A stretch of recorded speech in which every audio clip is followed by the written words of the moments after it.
कुंवर विजय प्रताप जी।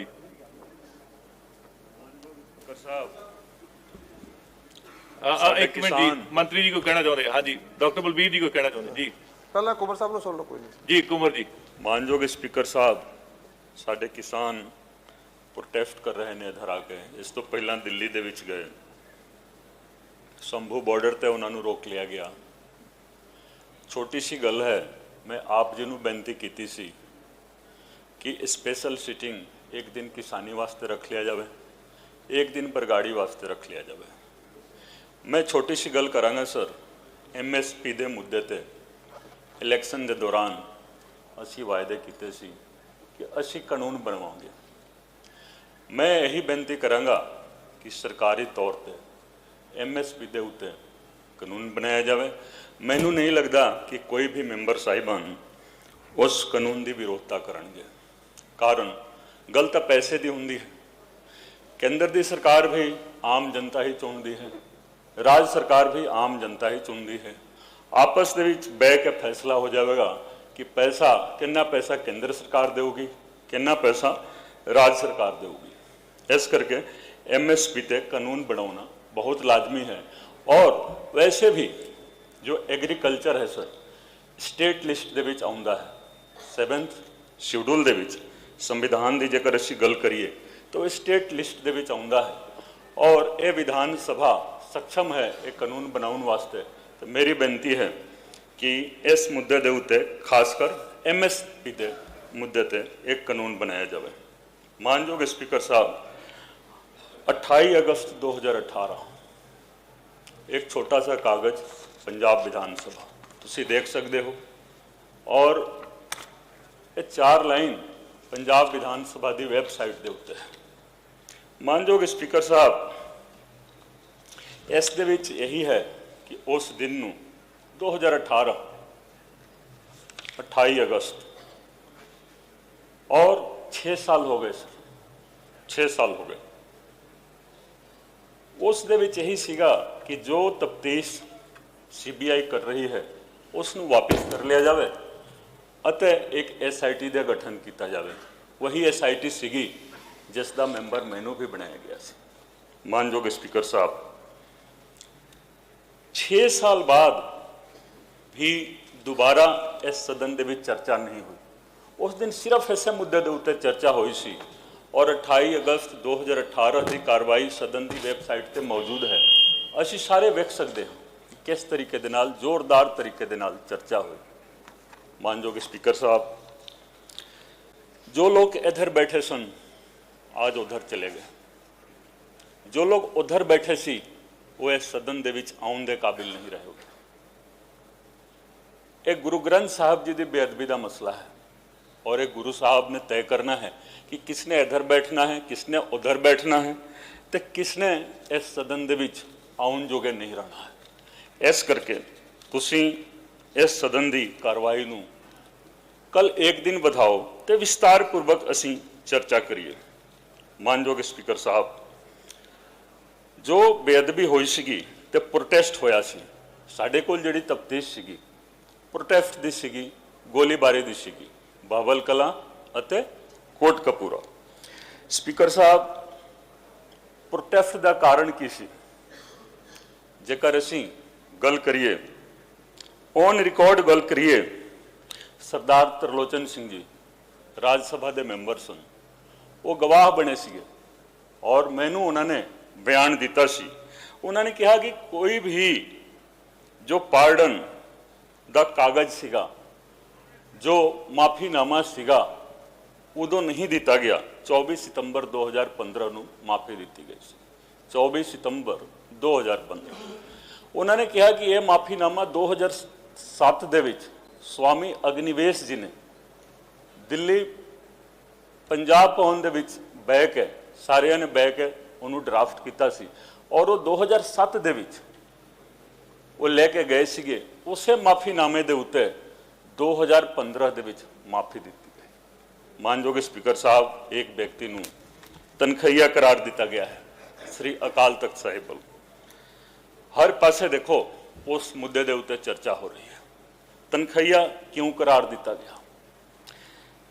ਉਸ ਵਿਅਕਤੀ ਦਾ ਦੋਸ਼ ਹੈ ਬੇਅਦਬੀ ਕਰਾਉਣ ਦੇ ਵਿੱਚ, ਔਰ ਜਦੋਂ ਬੇਅਦਬੀ ਹੋ ਗਈ ਤੇ ਇਨਵੈਸਟੀਗੇਸ਼ਨ ਤਾਂ ਹੋ ਸਕਦਾ ਸੀ। ਇਨਵੈਸਟੀਗੇਸ਼ਨ ਕੀ ਕਰਾਉਣਗੇ? ਉਹਨਾਂ ਨੇ ਸ਼ਾਂਤੀਪੂਰਵਕ, ਤੁਹਾਡੇ ਹਲਕੇ ਦੀ ਗੱਲ ਹੈ, ਕੋਟ ਕਪੂਰਾ ਦੇ ਵਿੱਚ ਤੇ ਨਾਲ ਹੀ ਬਹਬਲ ਕਲਾ ਦੇ ਵਿੱਚ ਗੋਲੀ ਚਲਵਾਈ ਗਈ। ਹਜ਼ਾਰਾਂ ਦੀ ਸੰਖਿਆ ਦੇ ਵਿੱਚ ਲੋਕੀ ਇੰਜਰਡ ਹੋਏ, 2 ਵਿਅਕਤੀ ਸ਼ਹੀਦ ਹੋ ਗਏ। ਮਾਨਯੋਗ ਸਪੀਕਰ ਸਾਹਿਬ, ਜੋ ਮਾਫੀਨਾਮਾ ਦਿੱਤਾ ਗਿਆ ਸੀ SGPC ਦੇ ਖਾਤੇ ਤੋਂ ਕਰੋੜ ਰੁਪਏ ਤੋਂ ਵੱਧ ਪੈਸਾ ਲਗਾ ਕੇ ਉਹਦਾ ਐਡਵਰਟਾਈਜ਼ਮੈਂਟ ਕੀਤਾ ਗਿਆ ਸੀ 92 ਲੱਖ ਕਿ ਅਸੀਂ ਬਹੁਤ ਵਧੀਆ ਕੀਤਾ, ਬਹੁਤ ਵਧੀਆ ਕੀਤਾ। ਅਸੀਂ ਬੋਲਦੇ ਹਾਂ ਕਿ ਪੰਜਾਬ ਇੱਕ ਸਿੱਖ ਬਹੁਲ ਸਟੇਟ ਹੈ ਪੂਰੇ ਹਿੰਦੁਸਤਾਨ ਦੇ ਵਿੱਚ, ਤਾਂ ਸ਼੍ਰੋਮਣੀ ਕਮੇਟੀ ਮਾਫੀਨਾਮੇ ਦੇ ਉੱਤੇ ਐਡਵਰਟਾਈਜ਼ਮੈਂਟ ਕਰ ਰਹੀ ਹੈ। ਇਹ ਦੇਖੋ, ਔਰ ਉਹ ਸਰਕਾਰ ਕਰਵਾ ਰਹੀ ਹੈ। ਜਿਸ ਸਰਕਾਰ ਦੇ ਉੱਤੇ, ਜਿਸ ਸਰਕਾਰ ਦੇ ਹੱਥ ਦੇ ਵਿੱਚ SGPC ਦੀ ਬਾਗਡੋਰ ਸੀਗੀ, ਮਾਨਯੋਗ ਸਪੀਕਰ ਸਾਹਿਬ ਉਹ ਮਾਫੀ ਮੰਗ ਰਹੇ ਨੇ। 262 ਨੰਬਰ ਮੁਕੱਦਮਾ ਹੈ 2007 ਦਾ, ਬਠਿੰਡਾ ਸਿਟੀ ਦਾ, ਜੋ ਸਵਾਂਗ ਰਚਨ ਦਾ ਕੇਸ ਸੀ। ਗੁਰੂ ਗੋਬਿੰਦ ਸਿੰਘ ਜੀ ਦਾ ਸਵਾਂਗ ਰਚਿਆ ਗਿਆ ਸੀ। 30 ਜਨਵਰੀ 2012 ਨੂੰ ਇਲੈਕਸ਼ਨ ਸੀਗਾ, ਜਨਰਲ ਇਲੈਕਸ਼ਨ, ਔਰ 5 ਦਿਨ ਪਹਿਲਾਂ ਉਹ ਮੁਕੱਦਮਾ ਕੈਂਸਲ ਕਰਾਇਆ ਜਾ ਰਿਹਾ ਹੈ। ਮਾਨਯੋਗ ਸਪੀਕਰ ਸਾਹਿਬ, ਅਫਸਰ ਸਾਹਿਬਾਨ ਵੀ ਬੈਠੇ ਨੇ ਇਸ ਸਦਨ ਦੇ ਵਿੱਚ, ਪੱਤਰਕਾਰ ਸਾਹਿਬਾਨ ਵੀ ਬੈਠੇ ਨੇ। ਜਦੋਂ ਮਾਨਯੋਗ ਗਵਰਨਰ ਸਾਹਿਬ ਵੱਲੋਂ 196 CRPC ਦੇ ਤਹਿਤ ਸੈਂਕਸ਼ਨ ਦੇ ਦਿੱਤਾ ਜਾਂਦਾ ਹੈ, ਉਸ ਤੋਂ ਬਾਅਦ ਕੀ ਇੱਕ ਥਾਣੇਦਾਰ ਦੀ ਹਿੰਮਤ ਹੈ ਸਰ ਕਿ ਉਹ ਮੁਕੱਦਮਾ ਕੈਂਸਲ ਕਰ ਦੇਵੇ? ਤਫਤੀਸ਼ ਮੈਂ ਕੀਤੀ ਸਰ, ਤਫਤੀਸ਼ ਮੈਂ ਕੀਤੀ। ਕਾਰਨ ਕੀ ਸੀਗਾ ਉਸ ਕੇਸ ਨੂੰ ਖਾਰਿਜ ਕਰਾਉਣ ਦਾ? ਕਿਉਂਕਿ ਕੈਪਟਨ ਸਾਹਿਬ ਦੇਖੋ ਇਸ ਹਾਊਸ ਦੇ ਵਿੱਚ ਬੈਠਣ ਦੇ ਕਾਬਿਲ ਨਹੀਂ ਰਹੇ, ਤੇ ਦੂਸਰੇ ਇਹਨਾਂ ਦੀ ਸਾਂਝ ਹੋ ਗਈ ਸੀ। ਅੱਜ ਵੀ ਮੈਂ ਬੋਲਦਾ ਹਾਂ ਸਰ ਕਿ ਜੋ ਰਿਪੋਰਟ ਖਾਰਿਜ ਹੋਈ ਹੈ ਪੈਰਾਵਾਈਜ਼, ਹੁਣ ਤਾਂ ਉਹ ਕਿਸੇ ਵੀ ਕੋਰਟ ਦੀ ਕਾਰਵਾਈ ਦਾ ਹਿੱਸਾ ਨਹੀਂ ਰਿਹਾ ਨਾ ਸਰ, ਤਾਂ ਇਸ ਸਦਨ ਦੇ ਵਿੱਚ ਤੁਸੀਂ ਉਸ ਰਿਪੋਰਟ ਨੂੰ ਮੰਗਾਓ। ਪੁਲਿਸ ਹੈੱਡਕੁਆਰਟਰ ਦੇ ਵਿੱਚ ਮੌਜੂਦ ਹੈ, ਅਦਾਲਤ ਦੇ ਵਿੱਚ ਮੌਜੂਦ ਹੈ, ਲੇਕਿਨ ਉਹ ਹੁਣ ਰਿਕਾਰਡ ਰੂਮ ਦੇ ਵਿੱਚ ਹੈ। ਪੈਰਾਵਾਈਜ਼ ਅਸੀਂ ਚਰਚਾ ਕਰਦੇ ਹਾਂ ਸਰ, ਸਾਰਾ ਭੇਦ ਖੁੱਲ ਜਾਏਗਾ ਔਰ दूध ਦਾ दूध ਪਾਣੀ ਦਾ ਪਾਣੀ ਹੋ ਜਾਏਗਾ ਕਿ ਕੌਣ ਕਿਸ ਪਾਸੇ ਹੈ, ਕਿਸ ਦੀ ਕੀ ਕਰਤੂਤ ਹੈ ਸਰ। ਤਾਂ 262 ਨੰਬਰ ਮੁਕੱਦਮਾ 2007 ਮੁੱਖ ਮੰਤਰੀ ਸਾਹਿਬ ਨਹੀਂ ਹਨ, ਤੁਸੀਂ ਵੱਖਰੇ ਤੌਰ ਤੇ ਇਨਕੁਆਇਰੀ ਕਰਵਾ ਦਿਓ ਕਿ ਕਿੰਨਾ ਹਾਲਾਤਾਂ ਦੇ ਵਿੱਚ ਉਸ ਮੁਕੱਦਮੇ ਨੂੰ ਕੈਂਸਲ ਕੀਤਾ ਗਿਆ ਸਰ। ਛੋਟੀ ਸੀ ਗੱਲ ਹੈ ਸਰ, MSG2 ਇੱਕ ਮੂਵੀ ਸੀਗੀ, 25 ਸਤੰਬਰ ਨੂੰ ਰਿਲੀਜ਼ ਕਰਾਈ ਗਈ ਸੀਗੀ 2015 ਦੇ ਵਿੱਚ, ਤੇ 7 ਦਿਨ ਬਾਅਦ ਰਿਲੀਜ਼ ਹੋ ਰਹੀ ਹੈ ਸਿੰਘ ਇਜ਼ ਬਲਿੰਗ, ਅਕਸ਼ੈ ਕੁਮਾਰ ਵਾਲੀ ਫਿਲਮ। ਤੇ ਇਹ ਫਿਲਮ ਦੇ ਉੱਤੇ ਸਿੱਖ ਸੰਗਤ ਨੇ ਵਿਰੋਧਤਾ ਜ਼ਾਹਿਰ ਕੀਤੀ ਸੀ, ਤੇ ਕਿਹਨਾਂ ਹਾਲਾਤਾਂ ਦੇ ਵਿੱਚ ਪੁਲਿਸ ਪ੍ਰੋਟੈਕਸ਼ਨ ਦੇ ਵਿੱਚ ਇਹ ਦੋਵੇਂ ਮੂਵੀਜ਼ ਨੂੰ ਰਿਲੀਜ਼ ਕਰਵਾਇਆ ਗਿਆ। ਜਦੋਂ ਪ੍ਰੋਟੈਸਟ ਹੋਇਆ ਔਰ ਗੋਲੀਬਾਰੀ ਹੋਈ, ਉਸ ਤੋਂ ਇਮੀਡੀਏਟ ਪਹਿਲਾਂ ਇਹ ਸਾਰਾ ਕੁਝ ਹੋਇਆ ਸੀ ਸਰ। ਇਹੀ ਕਾਰਨ ਸੀਗਾ ਕਿ ਪ੍ਰੋਟੈਸਟ ਹੋਇਆ ਸੀ। ਤਾਂ ਮੇਨ ਕਾਰਨ ਪ੍ਰੋਟੈਸਟ ਦਾ ਇਹੀ ਸੀ ਕਿ ਪਹਿਲਾ ਮਾਫੀਨਾਮਾ, ਦੂਸਰਾ MSG2 the release, Singh is Warring the release, ਅਤੇ ਤੀਸਰਾ ਮਾਫੀਨਾਮਾ ਸਰ। ਠੀਕ ਹੈ, ਮਾਫੀਨਾਮਾ।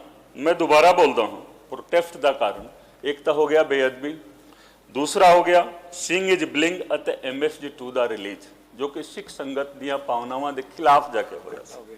ਠੀਕ। ਔਰ ਤੀਸਰਾ ਜੋ ਮਾਫੀਨਾਮਾ ਦਿੱਤਾ ਗਿਆ ਸੀ। ਆਪਣਾ ਟਾਈਮ ਹੋ ਗਿਆ ਸਰ, ਬਰੀਫ। 1 ਸੈਕਿੰਡ ਮੈਂ ਲਵਾਂਗਾ। SIT ਦੀ ਗੱਲ ਹੁੰਦੀ ਹੈ, 5 ਮੈਂਬਰੀ ਕਮੇਟੀ ਸੀਗੀ, ਬਾਜਵਾ ਸਾਹਿਬ ਨੇ ਵੀ ਕੱਲ ਇੱਕ ਅਫਸਰ ਦੀ ਤਾਰੀਫ ਕੀਤੀ ਸਰ। ਉਹ ਅਫਸਰ ਕੋਈ ਤਫਤੀਸ਼ ਨਹੀਂ ਕਰਦਾ ਸਰ, ਔਨ ਰਿਕਾਰਡ ਹੈ। ਤੁਸੀਂ ਪੂਰੀ SIT ਦੀ ਕਾਰਵਾਈ ਮੰਗਾ ਲਓ, ਕੇਸ ਡਾਇਰੀ ਲਿਖੀ ਜਾਂਦੀ ਹੈ, ਜਿਸ ਨੂੰ ਪੰਜਾਬੀ ਦੇ ਵਿੱਚ ਅਸੀਂ ਜਿਮਨੀ ਬੋਲਦੇ ਹਾਂ। ਜੋ ਕੇਸ ਡਾਇਰੀ ਲਿਖੀ ਜਾਂਦੀ ਹੈ, ਉਹ ਕੇਸ ਡਾਇਰੀ ਹੀ ਤਫਤੀਸ਼ ਦਾ ਹਿੱਸਾ ਬਣਦੀ ਹੈ। ਕੀ ਪ੍ਰਬੋਧ ਕੁਮਾਰ ਜੀ ਨੇ ਇੱਕ ਵੀ ਕੇਸ ਡਾਇਰੀ ਲਿਖੀ ਹੈ? ਆਪਣੇ ਆਪ ਨੂੰ ਬੋਲਦੇ ਸੀ ਕਿ ਮੈਂ ਤਾਂ ਸਿੱਟ ਦਾ ਮੁਖੀ ਹਾਂ। ਕੋਈ ਐਸਾ ਆਰਡਰ ਨਹੀਂ ਹੈ ਸਰ, ਕੋਈ ਐਸਾ ਆਰਡਰ ਨਹੀਂ ਹੈ। ਜੇਕਰ ਹੋਵੇ ਤਾਂ ਕੋਈ ਲਿਆ ਕੇ ਇੱਥੇ ਸਦਨ ਦੇ ਵਿੱਚ ਦਿਖਾ ਦੇਵੇ। ਉਸ ਵਿਅਕਤੀ ਨੇ, ਉਸ ਅਫਸਰ ਨੇ ਇੱਕ ਵੀ ਕੇਸ ਡਾਇਰੀ ਨਹੀਂ ਲਿਖੀ ਹੈ। ਜੇਕਰ ਲਿਖੀ ਹੋਵੇ ਤਾਂ ਇੱਥੇ ਲਿਆ ਕੇ ਰੱਖ ਦਿੱਤਾ ਜਾਵੇ ਸਰ। ਨੰਬਰ 2 ਅਰੁਣਪਾਲ ਸਿੰਘ, ਉਹਨਾਂ ਨੇ ਵੀ ਜੇਕਰ ਕੋਈ ਕੇਸ ਡਾਇਰੀ ਇੱਕ ਵੀ ਜਿਮਨੀ ਲਿਖੀ ਹੋਵੇ ਤਾਂ ਇਸ ਹਾਊਸ ਦੇ ਵਿੱਚ ਸਰ ਲਿਆ ਕੇ ਦਿਖਾ ਦਿੱਤਾ ਜਾਵੇ। ਨੰਬਰ 3 ਤੇ ਮੈਂ ਸੀਗਾ ਸਰ ਕੁੰਵਰ ਵਿਜੇ ਪ੍ਰਤਾਪ ਸਿੰਘ। ਮੈਂ ਜੁਰਤ ਕੀਤੀ ਕੇਸ ਡਾਇਰੀ ਲਿਖਣ ਦੀ। ਮੈਂ ਕੇਸ ਡਾਇਰੀ ਲਿਖੀ ਸਰ। ਕਿਹਾ ਗਿਆ ਕਿ ਦੇਖੋ 2 ਅਫਸਰਾਂ ਨੂੰ ਇਹਨਾਂ ਨੇ ਬਾਈਪਾਸ ਕੀਤਾ। ਲਿਖਣਾ ਚਾਹੀਦਾ ਸੀ ਉਹਨਾਂ ਲੋਕਾਂ ਨੂੰ। ਜੇਕਰ ਮੈਂ ਵੀ ਛੱਡ ਦਿੰਦਾ ਤੇ ਕੇਸ ਡਾਇਰੀ ਕੌਣ ਲਿਖਦਾ, ਤਫਤੀਸ਼ ਕੌਣ ਕਰਦਾ, ਕਿਸ ਤਰੀਕੇ ਦੇ ਨਾਲ ਤਫਤੀਸ਼ ਹੁੰਦੀ। ਤੇ ਇਸ ਚੀਜ਼ ਦੀ ਵੀ ਇਨਕੁਆਇਰੀ ਕਰਾਓ ਤੁਸੀਂ। ਤੁਹਾਡੀ ਚੇਅਰ ਦੇ ਵਿੱਚ ਬਹੁਤ ਪਾਵਰ ਹੈ ਕਿ ਪ੍ਰਮੋਦ ਕੁਮਾਰ ਔਰ ਅਰੁਣਪਾਲ ਸਿੰਘ ਨੇ ਇੱਕ ਵੀ ਕੇਸ ਡਾਇਰੀ ਕਿਉਂ ਨਹੀਂ ਲਿਖੀ, ਕਿਹਨਾਂ ਹਾਲਾਤਾਂ ਦੇ ਵਿੱਚ ਨਹੀਂ ਲਿਖੀ ਤੇ ਕਿਸ ਨੂੰ ਬਚਾਉਣ ਵਾਸਤੇ ਨਹੀਂ ਲਿਖੀ ਸਰ। SIT ਉਸ ਤੋਂ ਬਾਅਦ ਬਣੀ ਜਦੋਂ ਮੈਂ ਨੌਕਰੀ ਛੱਡ ਦਿੱਤੀ। ਤੇ ਜੋ SIT ਪਹਿਲਾਂ ਬਣੀ ਹੋਈ ਸੀਗੀ ਕੈਪਟਨ ਸਾਹਿਬ ਵੱਲੋਂ, ਮੇਰੀ ਨੌਕਰੀ ਛੱਡਣ ਤੋਂ ਬਾਅਦ 2 SITਆਂ ਬਣਾਈਆਂ ਗਈਆਂ। ਇੱਕ SIT ਕੋਟ ਕਪੂਰਾ ਵਾਲੀ, ਉਹਨਾਂ ਨੇ ਕੇਸ ਨੂੰ ਰਫਾ ਦਫਾ ਕਰ ਦਿੱਤਾ ਸਰ। दूसरी SIT बनी बाबल कला वाली, बाबल कला केस सर वो ट्रांसफर होकर फरीदकोट की मानयोग जिला अदालत तो डिस्ट्रिक्ट कोर्ट चंडीगढ़ दे विच आ गया है सर। असी हर अदालत की प्रेस्टीज के उत्ते, हर अदालत की दे मान के उत्ते मान महसूस करते हैं। लेकिन सर तुसी देखो, जो गवाह अपने पिंड तो चल के फरीदकोट जिला हैडकुआटर ते नहीं आ सकते सी, असी पिंडा दे विच जा जाके बयान लिखते सी कि वो गवाह चंडीगढ़ ਦੇ ਵਿੱਚ ਆਉਣਗੇ ਗਵਾਹੀ ਦੇਣ ਵਾਸਤੇ। ਉਹ ਵੀ ਸਰ 2015 ਦਾ ਮਸਲਾ ਹੈ ਔਰ 2024 ਹੋ ਗਿਆ। 25 ਤੋਂ ਹੋ ਸਕਦਾ ਹੈ ਕਿ ਚਾਰਜ ਫਰੇਮ ਹੋ ਜਾਵੇ ਤਾਂ ਉਹਦੀ ਕਾਰਵਾਈ ਕੋਰਟ ਦੇ ਵਿੱਚ ਸ਼ੁਰੂ ਹੋਵੇ। ਤੇ ਕੀ 10 ਸਾਲ ਬਾਅਦ ਪਹਿਲਾਂ ਤਾਂ ਇਹੀ ਦੇਖਣਾ ਹੈ ਕਿ ਕਿੰਨੇ ਗਵਾਹ ਇਸ ਵੇਲੇ ਲਾਈਵ ਨੇ, ਕਿੰਨੇ ਗਵਾਹ ਇਸ ਮੁਲਕ ਦੇ ਵਿੱਚ ਮੌਜੂਦ ਨੇ। ਕਈ ਤਾਂ ਬਾਹਰ ਚਲੇ ਗਏ, ਪੈਸੇ ਪੂਸੇ ਦੇ ਕੇ ਸਰ ਦੋਸ਼ੀਆਂ ਨੇ, ਦੋਸ਼ੀ ਬਹੁਤ ਤਾਕਤਵਰ ਨੇ ਸਰ, ਬਾਹਰ ਭੇਜ ਦਿੱਤਾ ਗਿਆ। तो इस केस दे विच एक दिन यह होना है 20 साल बाद, 25 साल बाद कि फलाने नूं बाइज्जत बरी कर दिता गया, फलाने नूं बाइज्जत बरी कर दिता गया। लेकिन एक अदालत ऊपर भी है सर, गुरु गोबिंद सिंह जी की अदालत। उस अदालत तो बरी होना बहुत मुश्किल का काम है सर, बहुत मुश्किल का काम है। और उत्थे रोजाना तौर पर सुनवाई चल रही है सर। एक होर बहुत इंपॉर्टेंट गल है सर, बहुत इंपॉर्टेंट गल, मैं रिजाइन कर दिता सर। ਤੁਸੀਂ ਦੇਖੋਗੇ ਮੀਡੀਆ ਨੂੰ ਇਸ ਚੀਜ਼ ਤੇ ਰੋਕ ਦਿੱਤਾ ਗਿਆ, ਮੀਡੀਆ ਨੂੰ ਕਾਬੂ ਕੀਤਾ ਗਿਆ। ਮੇਰੇ ਮੀਡੀਆ ਦੇ ਭਰਾ ਵੀ ਬੈਠੇ ਹੋਏ ਨੇ। ਪ੍ਰਸ਼ਾਂਤ ਕਿਸ਼ੋਰ ਉਦੋਂ ਆਏ ਸੀਗੇ ਸਰ 1 ਮਾਰਚ 2021 ਨੂੰ ਕਾਂਗਰਸ ਪਾਰਟੀ ਦੇ ਨਾਲ, ਜਾਂ ਤੁਸੀਂ ਕਹੋ ਕੈਪਟਨ ਅਮਰਿੰਦਰ ਸਿੰਘ ਦਾ ਚੀਫ ਐਡਵਾਈਜ਼ਰ ਬਣ ਕੇ। 17 ਦੇ ਵਿੱਚ ਵੀ ਆਏ ਸੀਗੇ, coffee with captain, Gutka Sahib ਤੇ ਹੱਥ ਰੱਖ ਕੇ ਇਨਸਾਫ ਦਿਲਾਵਾਂਗੇ। ਲੇਕਿਨ 5 ਅਗਸਤ 2021 ਨੂੰ ਰਿਜ਼ਾਈਨ ਕਰਕੇ ਚਲੇ ਗਏ। ਕਿੰਨਾ ਹਾਲਾਤਾਂ ਦੇ ਵਿੱਚ ਰਿਜ਼ਾਈਨ ਕਰਕੇ ਗਏ, ਕਿਸੇ ਮੀਡੀਆ ਦੇ ਵਿੱਚ ਇਹ ਗੱਲ ਨਹੀਂ ਆਈ। ਚਲੇ ਗਏ, ਇਹ ਤਾਂ ਆ ਗਿਆ ਹਰ ਥਾਂ ਤੇ, ਲੇਕਿਨ ਕਿਸੇ ਨੇ ਉਸ ਦੀ ਐਨਾਲਿਸਿਸ ਨਹੀਂ ਕੀਤੀ ਕਿ ਕਿਉਂ ਚਲੇ ਗਏ। ਅੱਜ ਇੰਡੀਆ ਦੇ ਸਭ ਤੋਂ ਵੱਡੇ ਚੋਣ ਰਣਨੀਤਿਕਾਰ, ਇਲੈਕਸ਼ਨ ਸਟ੍ਰੈਟਜਿਸਟ ਬੰਦੇ ਨੇ, ਲੇਕਿਨ ਉਹ ਕਿਉਂ ਚਲੇ ਗਏ ਪ੍ਰਸ਼ਾਂਤ ਕਿਸ਼ੋਰ ਜੀ ਰਿਜ਼ਾਈਨ ਕਰਕੇ। ਇਸ ਦੇ ਉੱਤੇ ਵੀ ਚਰਚਾ ਹੋਣੀ ਲਾਜ਼ਮੀ ਹੈ ਸਰ ਪੰਜਾਬ ਦੇ ਵਿੱਚ। ਔਰ ਖਾਸ ਕਰਕੇ ਤੁਸੀਂ ਦੇਖੋ ਜੋ ਸ਼ਹੀਦਾਂ ਦੀ ਧਰਤੀ ਹੈ, ਸ਼ਹੀਦਾਂ ਦੀ ਧਰਤੀ ਹੈ ਸਰ, ਔਰ ਉੱਥੇ ਸਿਰਫ ਖਿਲਵਾੜ ਹੋ ਰਿਹਾ ਹੈ ਸਰ, ਭਾਵਨਾਵਾਂ ਦੇ ਨਾਲ ਖਿਲਵਾੜ, ਧਾਰਮਿਕ ਭਾਵਨਾਵਾਂ ਦੇ ਨਾਲ ਖਿਲਵਾੜ ਹੋ ਰਿਹਾ ਹੈ। ਕੋਈ ਇੱਕ ਇਲੈਕਸ਼ਨ ਜਿੱਤ ਕੇ, 2 ਇਲੈਕਸ਼ਨ ਜਿੱਤ ਕੇ, ਲੇਕਿਨ ਇਸ ਮੁਲਕ ਨੂੰ, ਇਸ ਪੰਜਾਬ ਨੂੰ ਬਰਬਾਦ ਕੀਤਾ ਜਾ ਰਿਹਾ ਹੈ ਸਰ। 18 ਸਤੰਬਰ 2021 ਨੂੰ ਕੈਪਟਨ ਸਾਹਿਬ ਨੂੰ ਵੀ ਜਾਣਾ ਪੈ ਗਿਆ ਸਰ। ਲਿਸਟ ਲੰਮੀ ਹੈ ਸਰ, ਠੀਕ, ਲੇਕਿਨ ਆਪਾਂ ਸਰ ਸ਼ੇਰੋ ਸ਼ਾਇਰੀ ਬਹੁਤ ਹੁੰਦੀ ਹੈ ਸਦਨ ਦੇ ਵਿੱਚ ਵੀ। 2 ਲਾइन मेरे वालों ही सुन लो, मैनू लगता है कि तुसी पसंद करोगे। शेरो शायरी नहीं है सर। ये देश देश नहीं होता अगर पिता दशमेश नहीं होता। क्या बात, ये देश देश नहीं होता अगर पिता दशमेश नहीं होता। जोरावर जोर से बोला, फतेह सिंह शोर से बोला, जोरावर जोर से बोला, फतेह सिंह शोर से बोला, रखो ईंटें भरो गारे, चुनो दीवार हत्यारे। ये दीवार बोलेगी हजारों साल बोलेगी, ये दीवार बोलेगी हजारों साल बोलेगी, निकलती सांस बोलेगी बारंबार बोलेगी। हमारे देश की जय हो, हमारे धर्म की जय हो, हमारे देश की जय हो, हमारे धर्म की जय हो, पिता दशमेश की जय हो, श्री गुरु ग्रंथ की जय हो, पिता दशमेश की जय हो, श्री गुरु ग्रंथ की जय हो। वाह।